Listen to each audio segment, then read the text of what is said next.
इमामुल औलिया सय्यिदुल अस्फिया शहनशाह अतकिया सय्यिदना अली बिन उस्मान हुजवेरी अल मारूफ दाता गंज बख्श रहमतुल्लाहि ताला अलैह का उर्स मुबारक 18, 19 और 20 सफ़र को मुनक़िद होता है। दाता हुजूर सैयद घराने से ताल्लुक़ रखते हैं और हसनी सैयद हैं। आपका इसमें गिरामी जो है वो अली है और आपके वालिद मोहतरम का नाम उस्मान है। और दाता हुजूर रहमतुल्लाह अलैह की विलादत जो है सन 400 हिजरी में कहा जाता है और इसमें मुख्तलिफ अक़वाल हैं।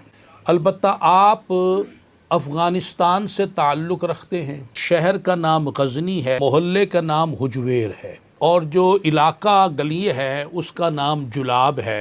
तो आपको जुलाबी भी कहा जाता है, हुजवेरी भी कहा जाता है, गज़नी भी कहा जाता है।